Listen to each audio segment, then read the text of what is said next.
Estamos numa série de mensagens sobre o apóstolo Paulo. Nós já pregamos aqui no primeiro sermão, foi sobre a conversão de Saulo, em Atos 9. Paulo, o discipulador. O texto bíblico está em Atos capítulo 9, 26 a 30. Tendo chegado a Jerusalém, procurou juntar-se com os discípulos. Todos, porém, o temiam, não acreditando que ele fosse discípulo. Mas Barnabé, tomando-o consigo, levou aos apóstolos, contou-lhes como ele vira o Senhor no caminho, em que este lhe falara, e como em Damasco pregara ousadamente em nome de Jesus. Estava com eles em Jerusalém, entrando e saindo, pregando ousadamente em nome do Senhor. Falava e discutia com os helenistas, mas eles procuravam tirar-lhe a vida.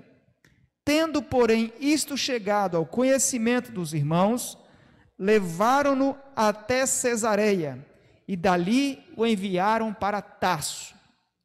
Esse é mais um dos capítulos da vida de Paulo. Paulo foi um indivíduo que aprendeu a viver o tempo todo em meio a perigos de morte. Paulo foi um indivíduo que ameaçou e matou muitas pessoas também, ou ordenou a morte de muitas pessoas. Paulo foi um daqueles ferrenhos perseguidores da igreja. Ele perseguia o cristianismo com todo o seu zelo e ardor, enquanto não foi convertido pelo poder de Deus. Paulo era aquele indivíduo que andava em Jerusalém e os crentes, os cristãos, se assustavam só em ouvir o seu nome, Saulo. Provavelmente, em virtude da perseguição de Saulo, juntamente com os outros inimigos do evangelho, foi que levou Maria, João e outros cristãos a fugirem para Éfeso e outras cidades. Mas nós sabemos, no capítulo 9, que Saulo se converteu.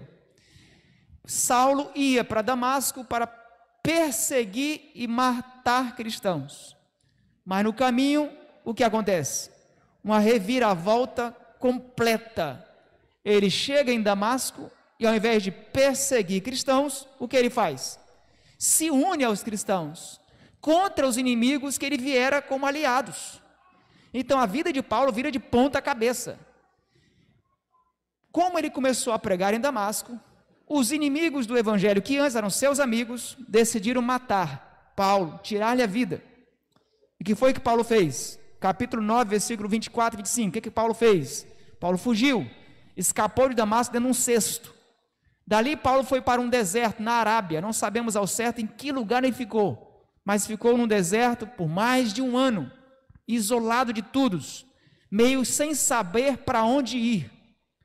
Paulo cresceu, pelo menos acredita-se que Paulo era de Tarso, uma cidade que não pertencia ao povo de Israel, mas pertencia a Roma, como uma província fiel a Roma. Paulo recebeu o título de cidadão romano.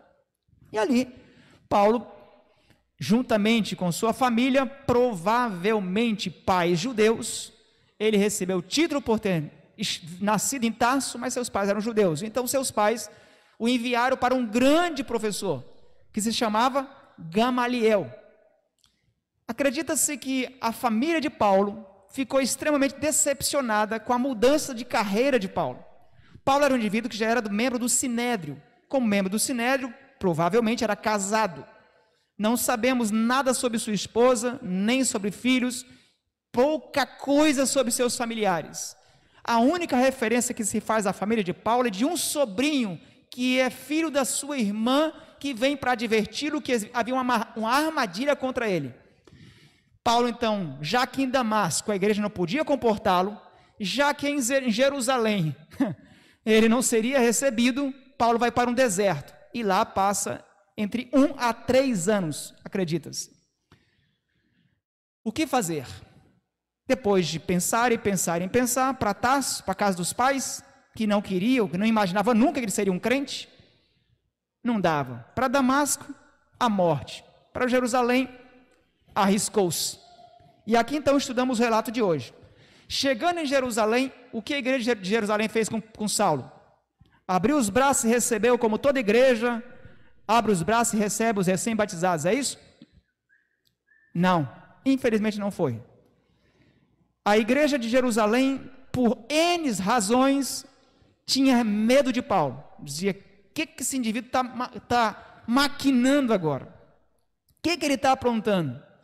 Ele foi para Damasco, depois sumiu, agora aparece. O que ele está aí planejando? Será que é alguma pegadinha? Será que é para poder juntar os cristãos e matá-los novamente? A igreja duvidava da conversão de Saulo. E agora, diz a Bíblia que como as pessoas tinham medo dele, inclusive imagino que ali tinham pais, mães de jovens que Paulo mandou matar. Ali talvez tivessem mulheres viúvas que Paulo havia matado o marido. Talvez ali tivesse homens que mulheres foram mortas pela ordem de Paulo. Então você acha que seria para menos? A igreja não quis se juntar a Paulo. Neste momento complicado, quem aparece na história? Quem aparece na história que lemos? De Atos 9, versículo 27. Quem aparece na história? Barnabé. Barnabé surge na história e diz assim, gente, Paulo precisa ser acolhido pela igreja. Vocês precisam acreditar na conversão de Saulo. Saulo era perseguidor, mas agora Saulo está sendo perseguido por causa de Cristo.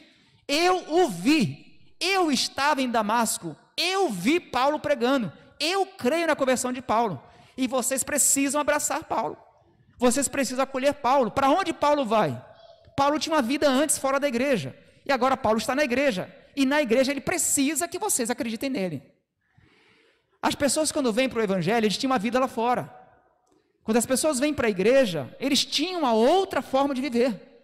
E ao virem para a igreja, muitas vezes se sentem deslocados, se sentem desambientados, porque às vezes a família mesmo não aceita a sua conversão, os amigos às vezes não aceitam a sua conversão, e resta à igreja ser essa nova família, os novos amigos, nova fonte de carinho, atenção e alento. Então quando uma pessoa vem para a igreja e é batizada e não sente na igreja esse apoio, esse abraço, esse alento, ele tem dificuldade de ficar. Eu conversava essa semana com um rapaz, não vou dizer o nome, e eu conversei e orei muito por ele essa semana, rapaz muito especial. Ele dizia, pastor, eu não consegui em 3 anos formar um amigo do peito, 3 anos, isso é fundamental. A amizade, é claro que a gente fica na igreja por amor a Cristo, é claro que a gente fica na igreja por amor à verdade, as palavras dele que ele falou e acertadas, mas é importantíssimo que a gente se sinta parte dessa igreja, dessa família. E eu digo mais, nós conhecemos muito a história de Paulo, mas se não fosse a vida de Barnabé, talvez não existisse a história de Paulo. Talvez na igreja você se lembre de alguns nomes que mais aparecem aqui na frente. Esses talvez sejam os Paulos que aparecem, que falam, que pregam, gesticulam, mas e os Barnabés? Eu tive meus Barnabés, e eu quero falar um pouquinho nessa manhã sobre a necessidade que temos de ser Barnabé na vida de alguém, e de ter um Barnabé em nossa vida. Barnabé é aquele indivíduo que ele acredita no que a pessoa diz. Se a pessoa diz, eu deixei as drogas, ele diz, amém, aleluia, eu vou orar para você continuar. Ele não fica perguntando, querendo pesquisar. Eu consegui vencer os maus hábitos lá da pornografia, ele diz, amém, aleluia, eu vou acreditar, acabou. Ele diz, eu consegui vencer o trabalho no sábado, estou guardando o sábado, ele diz, amém, ele vai buscar acreditar. Barnabé é esse tipo de pessoa. É aquela pessoa que acredita e luta para que aquilo que você está falando seja verdade, mesmo que as evidências apontem o contrário. Se eu e você duvidarmos do que as pessoas dizem, o que isso acrescenta a elas? Se eu e você duvidarmos do que as pessoas estão dizendo, o que isso ajuda? Nada. Então Barnabé é esse tipo de pessoa, esse tipo de pessoa que ele acredita. Você é um tipo de Barnabé? Você é um tipo de marido, de mulher, de filho, de crente, de irmão, que acredita ou que só fica questionando, mesmo quando as pessoas dizem verdade? Esse papel de questionar, de duvidar e acusar, esse é papel do diabo. O nosso papel de cristão é buscar ajudar. Mesmo que a pessoa esteja falando algo que ela está lutando para fazer. Você diz, amém, vamos fazer. Esse é Barnabé. Barnabé é um tipo de ministério fundamental, é um tipo de pessoa que todo crente precisa. Ainda sobre Barnabé, um ponto que me chama a atenção é que Barnabé, ele volta para Jerusalém para conferir como estava Paulo. A igreja aceitou, Paulo ficou por ali, Paulo começou a pregar, e o que foi que aconteceu? Juntou uma perseguição para cima de Paulo e iria matar Paulo. Aí a igreja disse assim, gente, ou a gente arranca Paulo daqui, ou Paulo vai ser morto. Então eles pegam Paulo, levam para Cesareia, de Cesareia manda de volta para onde? Para Tarso, que é a casa dele. Barnabé volta de viagem, volta para a igreja de Jerusalém. Chega no sábado de manhã, ali na escola sabatina, os professores reúnem as classes. E cadê, na hora da chamada, o irmão Paulo? Cadê Paulo? E pergunta, cadê Paulo? Perguntou ao professor, cadê Saulo? Chegou para o ancião, cadê Saulo? Não sei. Sonoplasta, cadê Saulo? Cadê diácono? Cadê Saulo? Finalmente alguém disse, Saulo foi embora. Embora? Para onde? Eu não deixei Saulo com vocês aqui? É que o pessoal queria matar Saulo. E aí a gente teve que mandar ele de volta para Tarso. O que é que Barnabé faz nessa situação? A Bíblia diz, partiu Barnabé para Tarso, à procura de Saulo. Tendo encontrado, levou para Antioquia. E por 1 ano, se reuniram naquela igreja e ensinaram a numerosa multidão. Quando você percebe que um crente faltou ao culto, o que você faz, professor? Só anota na chamada um F? Que nem era para anotar F, era para deixar em branco. O que você faz, ancião, quando você percebe que um crente recém-batizado não está aparecendo na igreja? Isso desperta a sua preocupação? O que você faz, pai e mãe, quando você chama os filhos para o culto da família, eles não aparecem? Simplesmente resmunga, reclama e esperneia? O que você faz? Barnabé não é daqueles que fica falando. Barnabé não é daqueles crentes que fica reclamando do pastor, do ancião, da comissão da igreja. Barnabé não era desses. Barnabé, em vez de falar, ele falava e fazia. Eu acho que nós temos que ter irmãos que realmente falem, que denunciem, que procurem corrigir, que procurem conversar, que procurem realmente exortar, que chamem a atenção do pastor de maneira respeitosa, do ancião de maneira respeitosa. Mas ele não fica só falando. Ele fala e ele faz. Barnabé falou com a igreja e depois ele mesmo fez o quê? Ele partiu, disse, vou buscar. Foi atrás. Não fique apenas falando. Faça um pouco do que você fala. Isso, às vezes, um ato diz mais do que 1000 palavras. Barnabé, ele faz 5 ações. Primeira coisa, Barnabé, ele partiu. Depois, Barnabé procurou, encontrou, levou e ensinaram juntos. Pessoas que chegam no evangelho, pessoas em especial recém-batizadas, elas têm dificuldade de viver o dia a dia da vida cristã. Mais do que nunca, nós precisamos, assim, ir formando duplas missionárias com gente nova. Você já tem sua dupla velha? Que tal se você botasse um novo no meio? Que tal se você não colocasse pai e mãe, levasse filhos juntos? Com quem é que filho aprende a estudo bíblico, irmãos? Pai e mãe. Com quem filhos aprendem a visitar? Pai e mãe. Com quem filhos aprendem a responder lição na escola sabatina? Pai e mãe. E com quem um recém-batizado aprende a estudar lição, guardar pôr do sol, dar estudo bíblico? Com quem que recém-batizado aprende? Com o Barnabé. Você e eu, crentes mais velhos. E é isso que Paulo faz com Barnabé. Ele vai, busca, encontra, leva com eles assim, vamos trabalhar junto. E trabalharam junto quanto tempo? 1 ano. 1 ano até Paulo se sentir mais abraçado e envolvido no evangelho. Outra coisa, a melhor forma de você firmar a fé de um recém-batizado não é ficar fazendo somente oração por ele. A melhor forma de você fazer um recém-batizado se firmar na fé, um filho se firmar na fé, não é só ficar fazendo, comprando. Estou dizendo que não é que não seja importante. É importante a lição, é importante orar, é importante culto na igreja, é importante semana de oração, mas isso não segura nenhum filho na igreja, não segura nenhum irmão na igreja. O que vai firmar a fé de um filho na igreja, de um jovem na igreja, de um irmão recém-batizado na igreja, é o quanto ele está envolvido na missão de pregar o evangelho. Talvez seja por isso que a igreja hoje ainda perde muitos membros, porque existe muita indisposição de se pregar o evangelho. Há uma grande ignorância desse assunto, muitos irmãos. Eles não entendem que a pregação do evangelho é salvação para quem está lá fora, mas a salvação primeiro não é para quem está lá fora, é para quem? É para quem está aqui dentro, não sair. É primeiro para salvar o judeu e também o grego, é o que diz em Romanos 1,16. A pregação do evangelho é o poder para a salvação, é o meio de se manter a pessoa viva em fé. A fé vem pelo ouvir e pelo pregar da palavra de Deus. Quer manter seus filhos na igreja? Mantenha-os com você sendo pregadores. Quer manter um jovem fiel na igreja? Envolva no trabalho missionário, de visitação, de estudo bíblico, visitação ao hospital, orfanato, seja o que for. Envolva na pregação do evangelho. Quando a pessoa faz o exercício da fé, ela sente vontade de procurar o Deus da fé, procurar a palavra de Deus. Muito bem, até esqueci a máscara, me empolguei aqui, deixa eu tirar aqui. Barnabé queria levar assim, Paulo e Barnabé é uma dupla, que todo mundo dizia assim, que dupla maravilhosa, crentes incríveis, mas crentes incríveis brigam ou não brigam? Crente de verdade briga ou não briga? Casal que se ama briga ou não briga? Briga, irmão. Irmãos que se amam brigam ou não brigam? Briga. Esses meninos lindinhos aqui, olha que coisa maravilhosa, mas é briga, só briga. Briga que só. E diz inclusive que criança brinca de brigar. Então se a gente não tiver atenção, a gente acaba atrapalhando a brincadeira deles. Um dia eu falei na igreja que criança brinca de brigar. Aí na porta a irmã disse assim, pastor, vou avisar para meus filhos que já que eles brincam de brigar, eu vou brincar de bater também. Falei, mas aí só tem que conversar direitinho, né? Para não ter problema, né? Mas o fato é, todo casal briga. Todo casal se entende. 99% dos casais admitem que brigam, que discutem, que desencontrariam. Outro 1% mente. Então assim, todo cristão tem seu desentendimento. Paulo e Barnabé brigaram.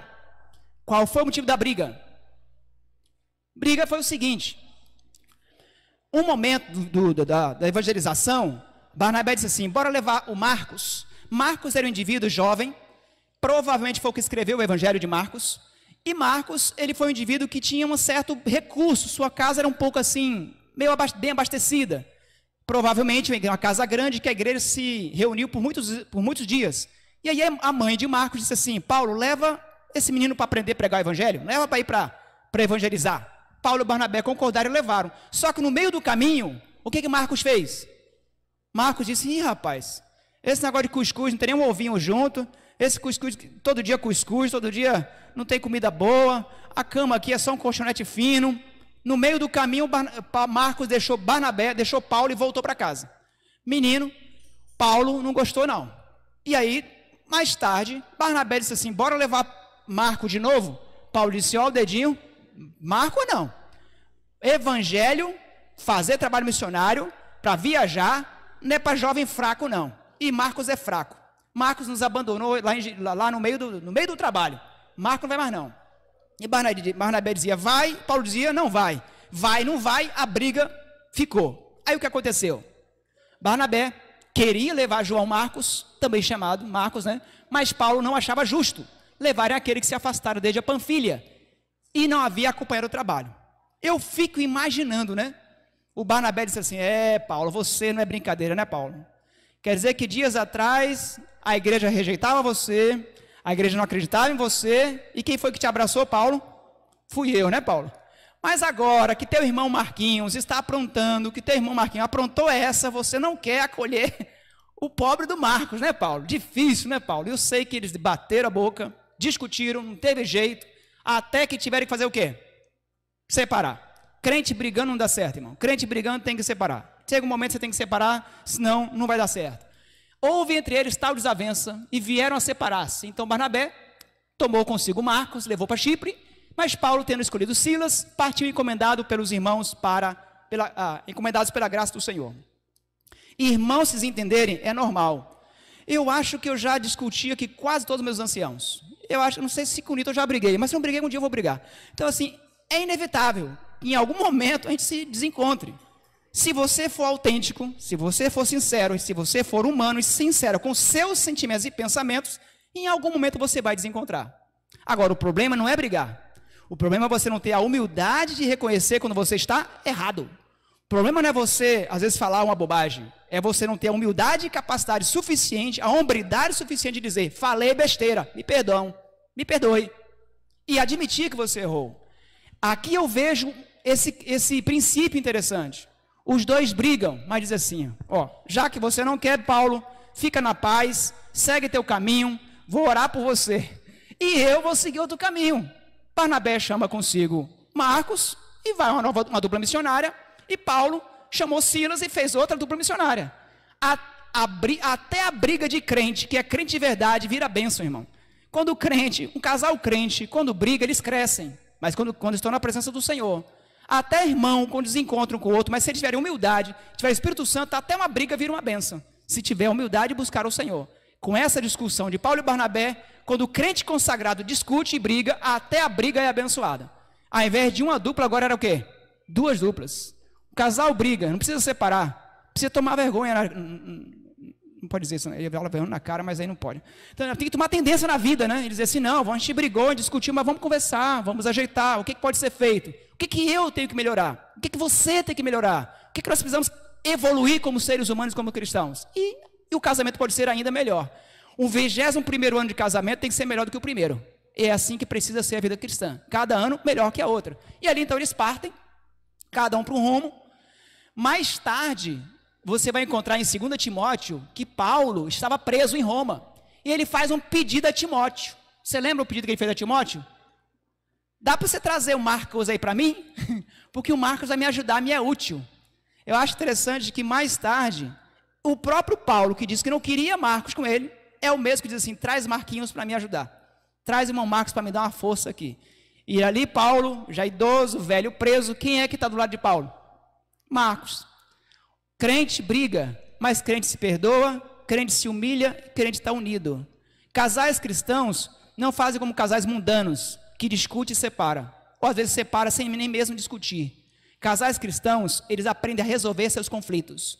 Cristãos, membros cristãos, precisam aprender a lidar com seus problemas. Irmãos cristãos precisam aprender a lidar com as discórdias, com as diferenças de ideia, de opiniões. Agora, para mim, o ponto mais interessante é que Ellen White ela comenta que Paulo é um exemplo de pessoa que, sob a bênção de Deus e a sábia orientação de Barnabé, se tornou um homem valoroso. Paulo precisou de um Barnabé para se tornar um homem sábio e valoroso. Eu agradeço a Deus porque na minha vida Deus colocou alguns Barnabés. Um deles foi o pastor Moisés Lidick, pai do Daniel Lidick. Quando eu entrei no ministério, eu nunca pensei em ser pastor, porque eu tenho uma têmpera assim meio aquecida às vezes, acima do limite comum. E eu sou meio assim, meio de falar um pouco pronto, assim, sem pensar muito. Você quase consegue ouvir meus pensamentos. O que eu penso, eu falo mesmo, às vezes eu tenho dificuldade em controlar um pouquinho assim. Então, no primeiro ano de ministério para mim foi um ano de decepção, de não aceitar algumas coisas. Quando eu estava já pronto de sair, de chutar o pau da barraca, isso aqui não é para mim, não dá certo. Pastor Moisés Lidick, que foi o Barnabé, que passou na minha casa um dia inteiro, tentando acalmar meu coração, acalmar minha cabeça, e graças a Deus. Mais tarde tive o pastor Jurandir, que foi meu presidente, também me ajudou bastante. Todos precisamos de alguém que de vez em quando esfria a nossa cabeça. Todos precisamos de alguém que de vez em quando diga assim, bora, vamos em frente, não desanima. Todos precisamos de um Barnabé em nossa vida. Você já tem um Barnabé? Tem um Barnabé? Eu acho que sim. Eu não conheço um cristão firme na fé que não tenha tido pelo menos um Barnabé na sua vida. E eu quero terminar o sermão com 2 perguntas. Primeira, se você tem um Barnabé em sua vida. E a segunda, se você tem sido um Barnabé na vida de outra pessoa. Tem um Barnabé? Ótimo. Eu também tenho hoje um, que me ajuda. Eu preciso, ligo para ele, a gente conversa, de vez em quando dá uns encontros por aí afora. Precisamos. E eu sei que eu tenho anciãos aqui, que eu também tenho, eu sei que eles podem ser meus Barnabés quando eu preciso. Mas você precisa, além de ter Barnabés, você precisa ser Barnabé. Eu queria desafiar você, ao ver uma pessoa com dificuldade no caminho cristão, em especial recém-batizados, ajude-os sendo um Barnabé na vida deles. Hoje temos o prazer de ver o irmão Ronaldo sendo batizado, pai da Michele e da Milena, e que vão estar conosco aqui no dia a dia. Vivi uma vida, agora a nova vida começa para ele. Eu queria desafiar você, seja um Barnabé, esteja ao lado, estende a mão, chama para o meio, busque acreditar, busque motivar. Temos um casal, uma família linda que chegou agora, a irmã Graziane e o irmão Luiz, são jovens na igreja, 2 crianças lindas ali, são pessoas que vêm de uma outra realidade, embora já sejam cristãos, já foram evangélicos, já conhecem Jesus Cristo, já conhecem o evangelho, mas aqui é uma experiência nova, é uma realidade nova, é uma igreja nova. Vocês são uma boa igreja, eu sei que essa igreja é uma igreja maravilhosa, é uma igreja do amor. E eu espero que a principal marca da igreja adventista em Cruz das Almas não é os 10 mandamentos, não é o sábado. A principal marca do cristianismo é o quê? É o amor. Nisto conhecereis que sois meus discípulos, se fizeres o quê? Se amardes uns aos outros. E se amarmos uns aos outros, guardaremos os mandamentos do Senhor. Eu queria apelar a cada um de nós. Sejamos Barnabés, sejamos aqueles que buscam, que acreditam, que sentem falta, que partem em busca, que vai acolher, que vai abraçar. Eu espero que esse casal não só fique, mas que eles permaneçam e sejam novos Barnabés na vida de outras pessoas. Portanto, sejam Barnabé na vida de alguém, tenham um Barnabé, mas acima de tudo, busque pela graça de Deus viver esse cristianismo do amor que acolhe, que busca e que acredita.